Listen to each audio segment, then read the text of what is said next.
How was your day at work, honey? We've been missing you so much. Any plans on when you'll be coming home? I'm really sorry, but I can't make it home tonight. You should go ahead and get some rest now. Are you working late again tonight? I've noticed you haven't been getting much sleep lately. Are you sure it's all right to be at the office so late once more? I'll be all right, don't worry. I have a ton of work that needs to get done tomorrow. So I've decided to stay at a hotel near the office tonight. It'll be easier for me to catch some sleep that way and be back to work fresh and early in the morning. What about Harper's basketball game tomorrow? You're still planning on being there, right? Oh, shoot. It totally slipped my mind. Is that tomorrow? You promised Harper that you'd be there to cheer her on. Please don't break that promise. She's counting on you, and you can't let her down again. I don't think I'll have much of a choice. Can you please apologize to her on my behalf? You can't do this again. How many times is it now? This is becoming a pattern with you. You make promises to Harper, like being there for her school play, and then you cancel at the last minute. It's not fair to her. And it's not fair to me either. I know. I feel awful about it too. I really can't make it tomorrow, though. Please let her know that I'm sincerely sorry. Lately, all you seem to do is isolate yourself with work. We hardly get to see you anymore. Can you please make an effort to be home on Saturday? Can't someone else handle the workload just this once? My company is smack in the middle of these intense business negotiations lately, and it's been consuming our focus day in and day out. I've been juggling a lot, and tomorrow is literally my only shot at getting my regular work done. Remember when I mentioned this to you? Well, here's the deal. One of my colleagues is giving it their all to snag the same promotion I've been eyeing. It's creating even more pressure on me. I'm telling you, I've never been busier in my life.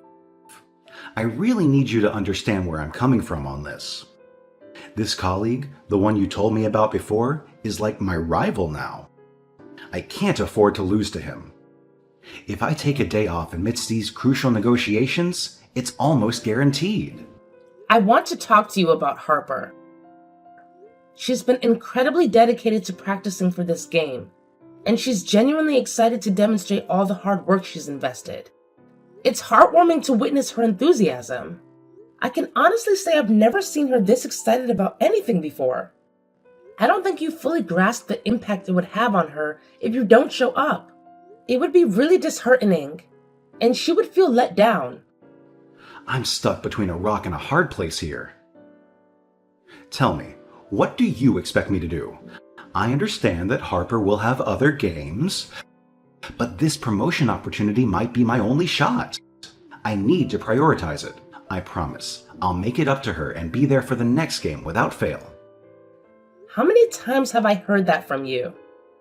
Not once have you made it to any of her games. I get it. Work is important and all. But you've been neglecting your responsibilities to our family. You haven't shown up for a single school event. Not one game. It's like you don't even realize how much you mean to her. She needs to see that you're there for her, that you care. Can't you understand that? You should see how sad and lonely she gets when you're not around. Can you please just stop? You're not helping matters by going on like this. The reason I'm putting in all this effort at work is to take care of both of us. The harder I work, the more money I bring in. It's as simple as that. Yeah, I get it. I know making progress in your career is important.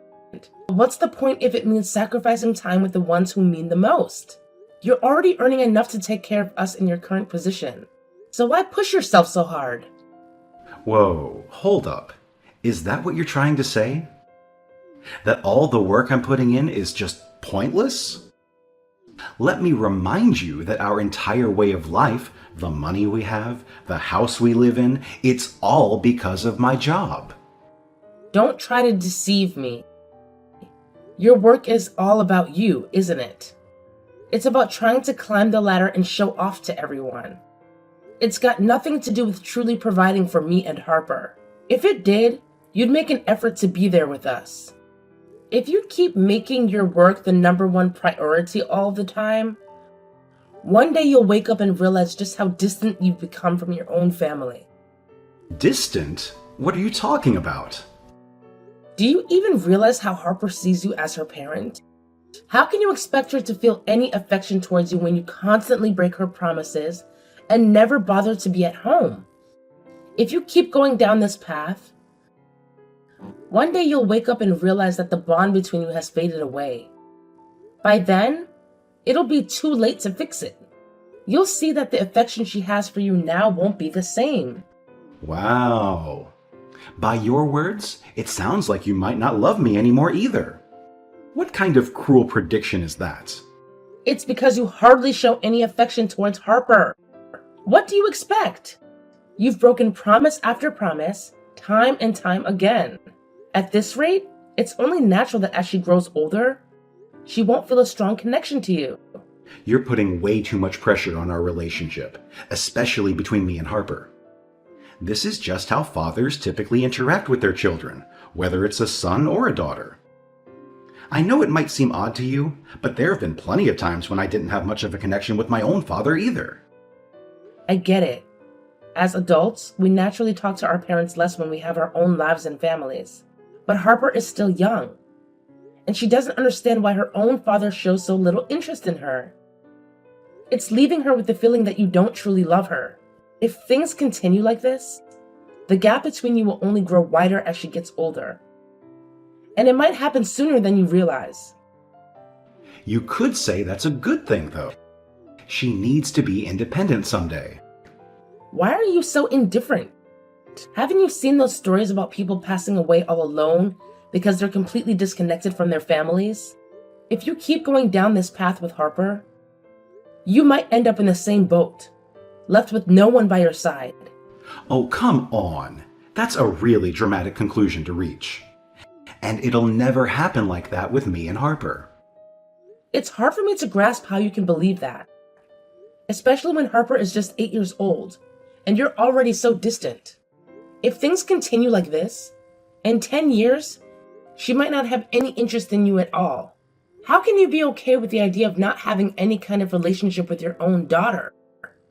Of course I'm not okay with that. I do want us to have a good relationship. Really? If so, please think about what I've said.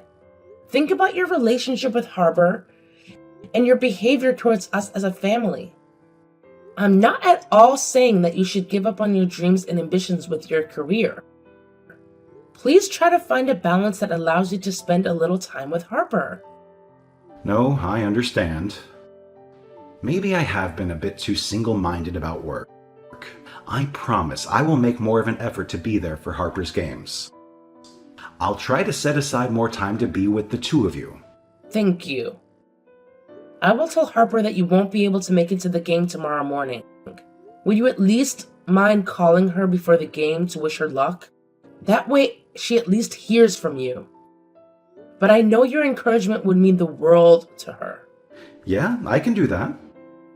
What the hell? Why are you blowing up my phone? I told you not to contact me while I'm at work. I'm in the middle of an important meeting. I'm sorry, but it's an emergency. Something terrible happened. Harper was hurt in an accident. You need to come to the hospital right now. What happened? Is she okay? Someone on a bicycle ran into her. Are you kidding me? It was just a bicycle accident? Don't contact me about this kind of thing unless it's serious. But she was bleeding. Yeah, that happens in minor accidents, the same as major ones.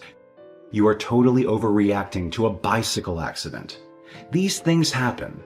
I'm telling you, it wasn't just a bike accident. If you would just listen to me for a second. You need to come to the hospital. I'm not leaving work for something as small as this. Do not bother me at work for this kind of thing. I have to go back to the meeting now. You can take care of this yourself. No, wait. Please don't ignore me. You don't understand. I'm finally done working for the day. I'm sorry about earlier. Like I said, I got your calls in the middle of an important meeting. I thought something major might have happened. I'm heading to the hospital now. How is Harper doing? Don't bother coming. You've said and done enough. The last thing I want right now is to have to see your face. Come on, don't be upset with me. Maybe I shouldn't have said what I did, but I've asked you not to bother me at work. Yeah, right. I interrupted your big important meeting. Was it really so important? It really was. That's why I got so angry. How far I can go in my career depends on the success of every business meeting. Is it so impossible to put our daughter first? Even once? What exactly would you have me do? Drop everything for every single phone call or text? Regardless of the time or of the situation? Should I have ignored a meeting that's critical to my career for the sake of a bike accident? That's what I was trying to tell you. It wasn't just a bike accident. But your work takes priority even over our daughter's life, right? Oh, please. Her life? You're blowing this way out of proportion. Harper was seriously injured. She's in critical condition right now. Wait, what do you mean she's in critical condition? You did say it was a bike accident, right? She was hit by a road racing bike. Those things go just as fast as a car. She has a serious head injury from the crash. The doctors have her in the operating room right now. They don't know how long they will be with her. I asked you to come as fast as you could. You flat out refused to listen to a word I said. No, this can't be real. This is some kind of sick joke, right? What about the basketball game? The game ended a long time ago. And of course, you didn't call her. Just more broken promises. She waited all morning for you to call her. Crap. I'm sorry. I forgot that I said I would call her. That's all you can say? You forgot? You always forget. But I bet you never forget anything at work. I got caught up in doing some work all night and didn't go to sleep until nearly dawn. I remembered at around 3 p.m. that I was supposed to call. Really, I meant to call her. It's always the same with you. Always ready with a lame excuse. You refuse to see that it is Harper who gets hurt by all your cancellations and broken promises. She was fighting back tears when we left for the game. I wanted to be there. I was planning on going to one of her basketball games as soon as I had a little free time.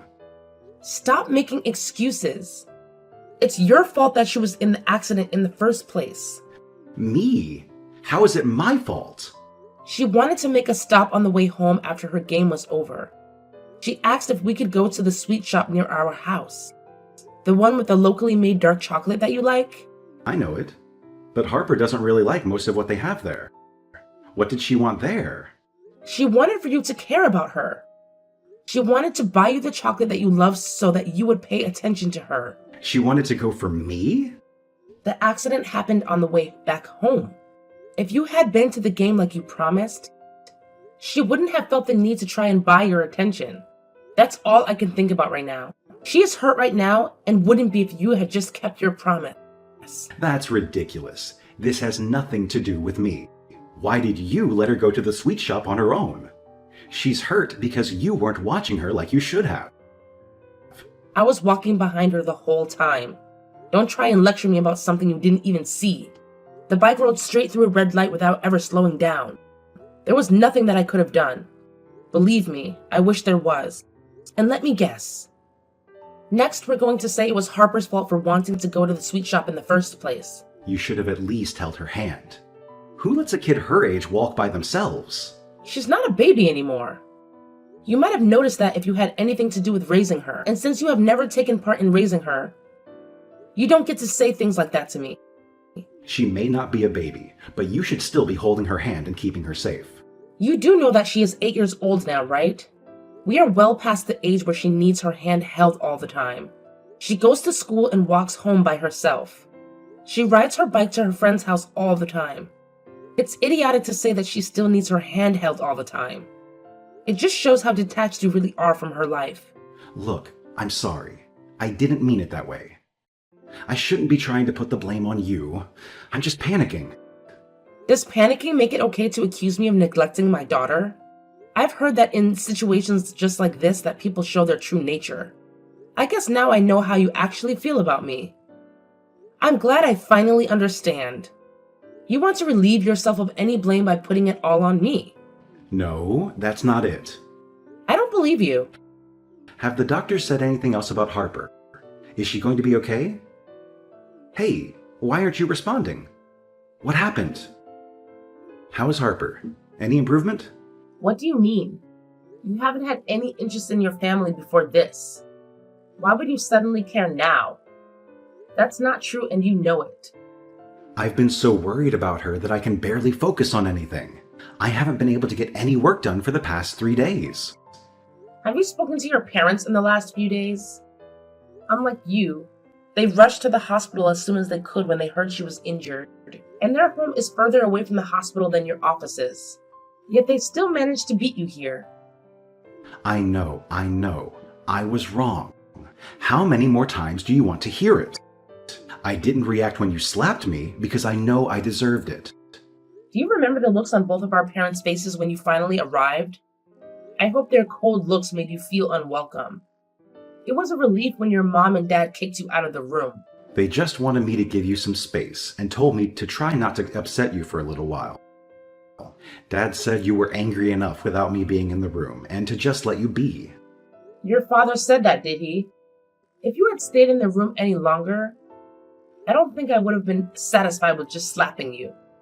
Look, I know you're upset with me, but please come back home. Let's talk about this in person. Besides, your parents' house is even further from the office. It would be easier for you to visit Harper if you came back home. Absolutely not. I told you. Your face is the last thing I want to see right now. I can handle the commute from here. But I can't take care of this house forever on my own. I don't know what I'm doing trying to take care of the house. At a time like this, you're worried about who is going to take care of household chores?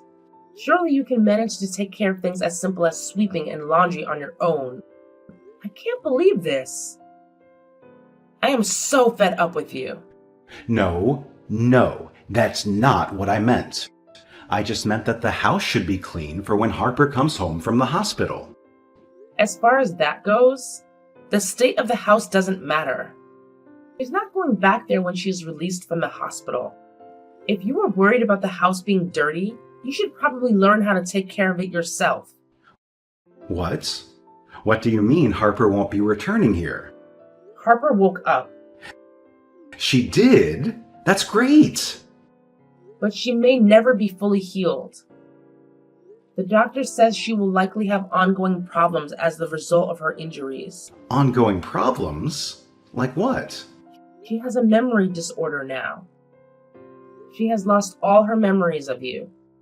Memories of me? Yes, just you. She remembers who she is, who I am, and who her friends from school are. She doesn't remember me at all? Absolutely nothing? But I'm her father. That's true. Yet somehow her memories with you are the only ones that she can't seem to recall. How could she forget me?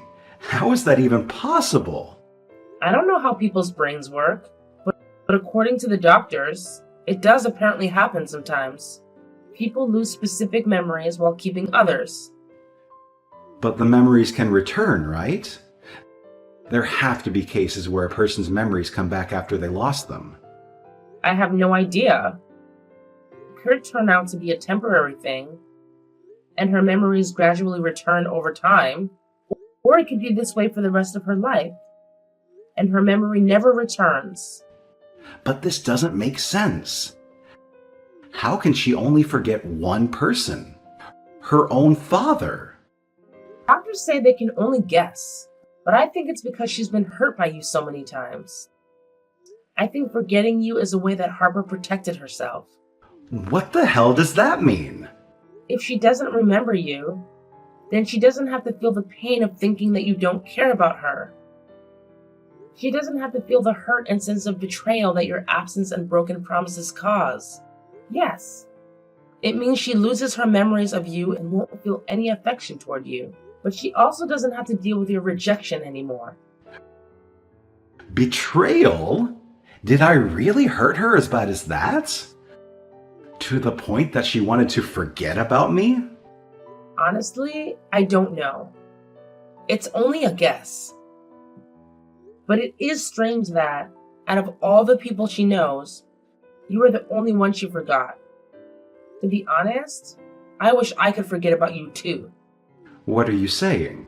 Please, don't joke like that. It's not funny. Who said I was joking?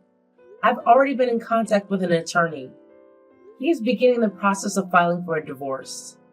Wait, now you want a divorce? I can't do this anymore, Lucas. I can't even look at you anymore. Not without thinking about how Harper getting hurt in so many ways. The only feeling I have left for you is disgust. I don't understand. You don't love me anymore? I don't. And I can't continue living my life with you. Please, don't say that. I can make it up to you. I'll be better than I have been. A better man, a better husband, a better father. I swear I will. I never should have left you and Harper alone so much. I realize that now. How many times did I warn you this was coming? How many times did I beg you to see? You can say you're sorry until you're blue in the face. I don't believe you'll ever change. No matter what I said, you never listened. It's too late now. This time is different. I can change. I don't believe you. Harper and I will not be let down by you anymore. Look, I understand how you feel, but divorce is not the answer. I don't want to live without you. Whether it happens now or somewhere else down the line, it will happen. It would be impossible to fix this. We can't go back to being the family that we were before. Our family will be torn apart. That's not true. I don't feel any love for you anymore. Not after this. And to Harper, you're already just another stranger on the street. The family we were is gone. Please, I'm begging you. Don't cut me out like this. Please don't kick me out of my own family.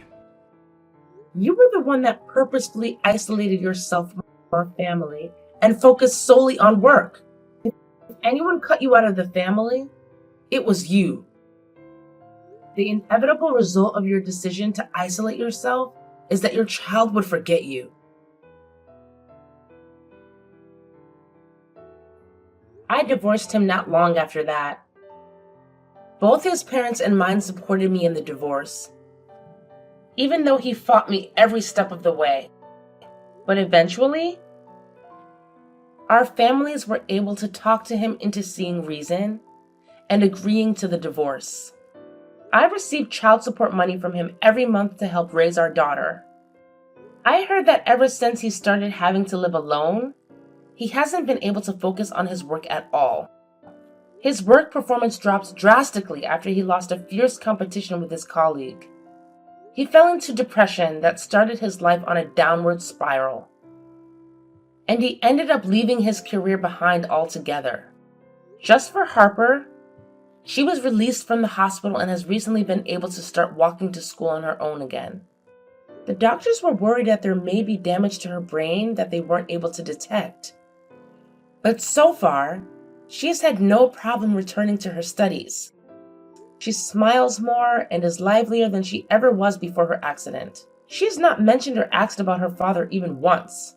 Either she simply doesn't remember, or she is trying not to remember him. It's impossible that she will never remember him at all. But as long as she is happy, that is all that matters to me.